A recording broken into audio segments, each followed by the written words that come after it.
For the title for this course, sorry, is sports management.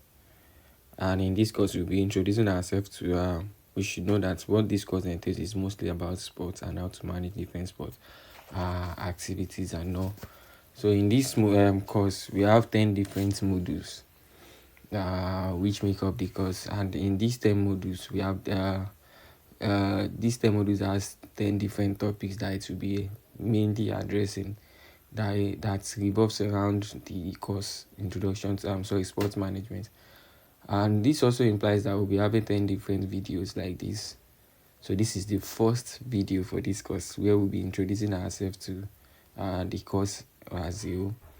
As I've said initially, that the title for this course is sports management.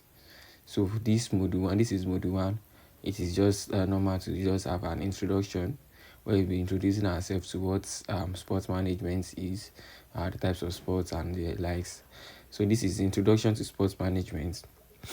This is the topic for module one. We have for this module, we have the contents of the module to be one. We're looking at sports management. What does sports management means? What it entails as a whole generally. And after that, we also look at the meaning of sports. What do we mean by sports itself? What does sports means? And then we also look at the different types of sports, and also look like the unique features of sports. If you note, this revolves around sports and introducing ourselves to what sports is, the characteristics of sports, the features and different types. So after that, after the unique features of sports, we'll move on to the historical evolution of sports management, where we'll be analyzing or giving an account for how sports management comes from the ancient time to this present moment. Under this historical evolution, we'll be looking at ancient and pre-modern foundations, the 18th and 19th century, which is the emergence of modern structures. Then the early mid 20th century, which is all about professionalization and institutionalization. And also look like the mid late 20th century, which revolves around academic and commercial goods. Then the 21st century that we are presently at, which revolves around globalization and digital transformation. So this is all about the contents of the module. If you look at these subtopics, we will see that it is revolving around introducing us to sports management as a whole. So let's move on to the introduction to this course. We'll be when I'm talking about sports, it is important that we know that sports has evolved dramatically from the ancient roots as ritual and recreation. It has moved beyond being a ritual, from being a ritual and recreation, but also it has moved to become a powerful global industry that drives significant economic growth and also shapes cultural identities, also influences social dynamics. So today, when we are talking about sports, professional leagues, international events like the Olympics, and community-based programs, they have been able to generate billions in revenue while engaging billions of participants and fans in the whole world. So this transformation that we are talking about, from being an Asian roots as ritual and recreation to becoming a global and powerful global industry that has been able to generate billions of revenue for through the fans and the people. So this transformation there has elevated sports into a major sector of economic and social activities. And it also requires sophisticated organizational structure, strategic planning, and professional oversight. So as a result of this, sports management has emerged. So this is we are trying to establish what we are trying to establish here in the introduction is the fact that sports has dramatically grown from being just a ritual and normal something to becoming a highly contributing revenue to a country and the world as a whole. So because it has become a global something that everybody's eyes is are on, so that people are paying attention to. Therefore, this is what led to what brought about sports management, so that it won't go down drastically. So the way we manage a sport, because it has become a general outkick for most countries. So now, As a result of these goals, sports management has been able to emerge as a vital field of study, equipping professionals with the knowledge and skills to navigate the complexity of producing, of marketing, and sustaining sporting experiences in an increasingly competitive and commercialized landscape. So let's look at what sports management is now. We are talking about sports management. Sports management, what does it mean? It is the professional field that applies business and management principle to the planning, organizing, leading, and evaluating of organizations, events, and activities within the sports industry. So this is what we are trying to establish here is that sports management is a professional field, just like it's not just for anybody. That is there that tries to apply the business principles, the business mindset into organizing and leading an event, a sports event within the sports industry. So it encompasses the administration of sports at all levels, anything that has to do with sports. So the appropriate management of this is what we refer to as sports management. And across all levels, community and amateur sports, national governing bodies, professional leagues, mega events, and like we have the examples to be like Olympics or World Cup, and related sectors such as fitness, recreation, and esports. So sports managers, those that manage sports are what we refer to as sports managers. They handle areas such as strategic planning, marketing, finance, events operations, facility management, sponsorship, media rights, athletes welfare, legal issue, and human resource management, which could be both paid staff and volunteers. So sports engages millions of people worldwide in employment, attract the participation of viewership of most of the global population, and at the elite and professional levels has transformed from a leisure pursuit into a major commercial industry. So this is what we are trying to say here is that sports management is a professional field where we have different business principles is being matched or being bringing into in different industry into the sports industry and which leads to which is what we refer to as sports management. So as we have known that sports management sports is a means of revenue, although it has to do with social activities and the likes, but it is a major means of revenue for people. So this is why they decided to take it very serious and by engaging people, professionals to manage different sport activities in and so and how different sport activities can be organized, where we have the likes of maybe it is local sports activities or the international like World Cup and Olympics. So let's move on to meaning of sports. Now, what does sports means generally? Sports refer to organized physical activities governed by a set of rules or customs, typically involving competition between individuals or teams, with the primary goal of improving physical ability, providing entertainment, and achieving excellence. So the term sports derives from the Old French sport, meaning leisure or diversion, and encompasses activities that require skill, strategy, stamina, strength, or speed. So at its core, sports combines physical exertion with mental disciplines, often fostering values such as teamwork, fair play, discipline, resilience, and respect. Beyond recreation, sports serve broader societal functions like promoting health and fitness, building community and national identity, driving economic activity through professional leagues and events, and acting as a platform for social change.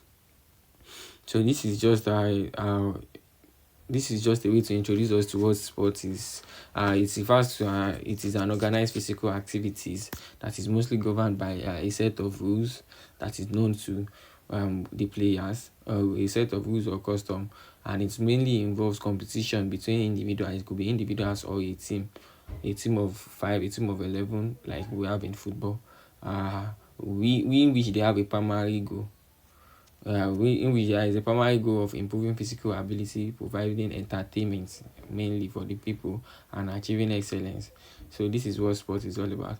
So let's move on to the types of sports that we have. We have types of sports when we are looking at it from the angle of individual versus team sports. So individual versus team sports, there is what we call individual and team sports. in the sense that individual sports feature a single athlete, just like as the name implies, a single person competing alone, where success depends entirely on personal performance. The success of this type of sport depends heavily on you, on the player, personal performance, the skill development, and self discipline. Examples of individual sports that we have tennis. We have tennis, the single ones. We have golf too, as one of the, when you win in golf, it has to do, it comes back to your personal disciplines, personal exercise, and personal performances. We have golf, we have swimming, we have athletics, track. We have different track and field events like sprinting or long jump. It is down to you to decide if you are winning or not. Personally, we have gymnastics and boxing. So this is why we have all these sports. We have it that they only have personal coach that trains them, and the events usually comes up only once in a while, not like football and the likes. So these sports often emphasize individual achievements and personal records. We also have team sports. Team sport, on the other hand, it involves groups working collectively toward a shared goal, requiring coordination, communication, and goal specialization among members. So just like we are, the name as divine as in, is implied. Sorry, just like the name implies, team sport. That's to do with group of people coming together to achieve a particular goal. Examples of this include football. Mainly, this is the best example that we can easily refer to: football, basketball, volleyball, cricket, rugby, hockey, and baseball. So we have types of sport too. Under contact versus non-contact sports, we can look at types of sports. We have looked it from the individual versus team. Then we have contact versus non-contact sports. There are some types of sports. There are different kinds of sport that does not require physical contact, and there are some that requires physical contact. This is what this means mainly. So contact or combat sports, they allow or require physical interaction between competitors, often involving tackling, striking, or grappling, which adds elements of risk and physical toughness. Examples include boxing, wrestling, and like just like we can see in the image in this slide. Boxing, wrestling, it could be taekwondo, it could be judo, it could be mixed martial arts. It has to do with contact and physical fitness. So while non-contact sports, on the other hand, is the opposite of contact, as we know. It minimizes or prohibits physical interaction, focusing instead on skill mainly, precision and agility without direct opponent confrontations. So examples of non-contact sports are badminton, table tennis, just like we can see in this image in this slide. Table tennis, you have to play table tennis without you and your opponents having physical or having contact together. Actually, sailing, cycling, and golf. So these are often safer and more accessible. So let's look at types of sports also, objectives or gameplay. So we have invasion or territorial sports. It involves teams trying to advance into an opponent's territory to score while defending their own, often with continuous play and fluid movement. Example of this includes soccer, basketball, hockey, lacrosse, and handball. So these are examples of invasion or territorial sports. We also have nets or wall sports, which require sending an object like ball over a net or against a wall, with points scored when the opponent fails to return it properly. Example include volleyball and tennis. So we also have striking or fielding sports. This one features one side attempting to strike an object, if for example ball, to score runs or points, while the other side fields and tries to limit scoring or gets out. Examples include baseball and cricket. We also have target sports, which is focused on accuracy and precision in hitting a specific mark or goal from a distance. Examples include archery, shooting, golf, and the like. So these are the different types of sports that we have. We also have types of sports by environment or season. We have types of sports by environment or different season. Summer sports, for instance, are typically performed in warmer conditions or outdoors without ice snow, often featured in the Summer Olympics. Yes. So examples include athletics, cycling, rowing, sailing, beach volleyball, and trade, and the likes. We have winter sport as well, which relies on cold, ice, or snow, emphasizing balance, speed, and endurance in challenging conditions. Commonly in the Winter Olympics, examples include skiing, snowboarding, ice hockey, just like we can see in the image below, ice hockey, figure skating, and the likes. We have also have aquatic or water sport also, and just as the name implies, it has to do with a sport that takes place in or on water, testing swimming ability, strength, or balance. Example include swimming, diving, water polo, and the likes. And also we have extreme or adventure sports, which involves high risk and often unconventional environments, appealing to thrill seekers. Example of this is skydiving, rocket climbing, mountaineering, and the likes. These are the different types of sports that we have. We also have types of sports, motorsports and emerging categories. Motorsports are center on powered vehicles combining mechanical engineering, driver skill, and high-speed competition. We have MotoGP as an example of that. We also have esports involving organized competitive video games where players or teams compete in digital environments, emphasizing strategies, reflexes, and teamwork rather than physical exertion. We have mind sports also, which prioritize intellectual and strategic ability over physical ones, and it often involves board games or puzzles. Examples include chess, bridge, go, and poker, and the like. So this is chess is officially recognized as a sport by the International Olympic Committee. So, so this is that's that about types of sports. If we look at it, the types of sports have been well and justified from different perspective and different angle about sport, be it weather or summer, be it physical and non-physical, be it team and individual. So we have different types of sports, and this has been justified well enough. So let's move on to the unique features of sports. We have Smith and Stewart 2010. They provide a list of 10 unique features of sports which can assist us to understand why the management of sports organization require the application of specific management techniques. Sports possess several distinctive features that differentiates it from conventional industries and necessitate specialized management approaches. Foremost among these is the irrational passion fans. So these are the features of sports, unique features. We have the irrational passion fans developed for teams, athletes, and competition, fostering intense emotional attachment and unwavering loyalty in the face of poor performance. Fans is one of the major unique features of sport. Then let's move on to the historical evolution of sports management now. And under this, we'll be looking at the ancient and modern foundations.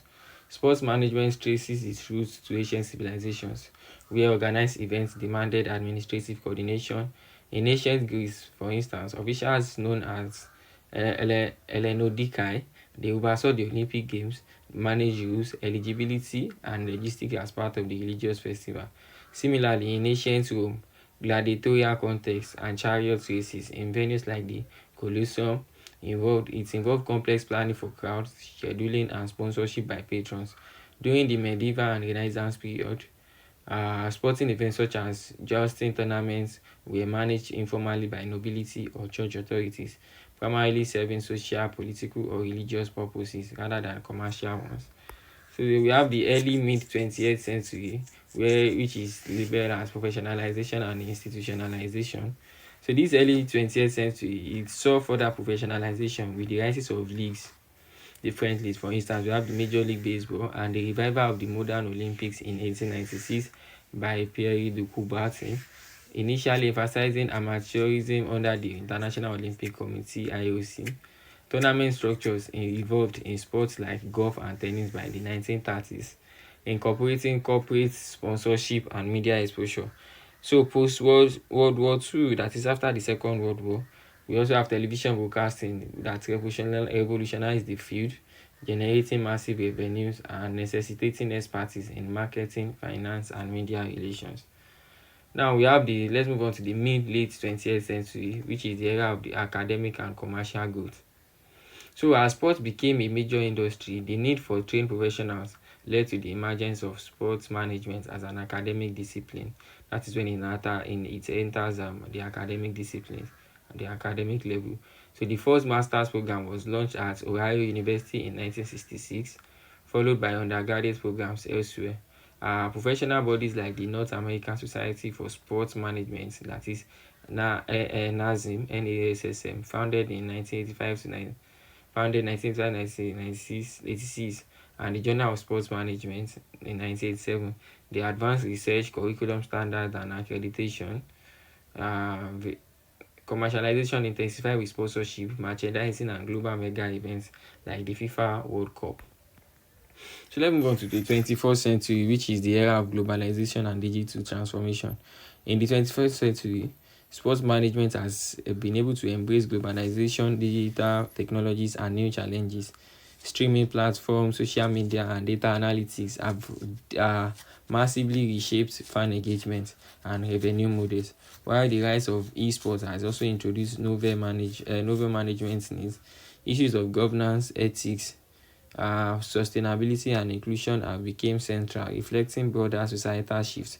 Today, sports management blends business acumen with an understanding of sports unique cultural and emotional dimension to navigate a multi-billion-dollar industry.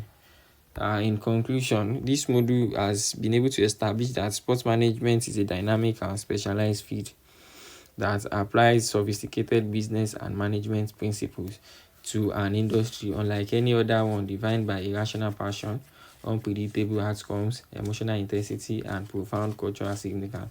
So, from its ancient origins in ritual and festival to its modern transformation into a global commercial powerhouse, sport has evolved into a complex ecosystem spanning public, non-profit, and professional sectors, encompassing diverse forms of competition from traditional team and individual disciplines to emerging domains like esports.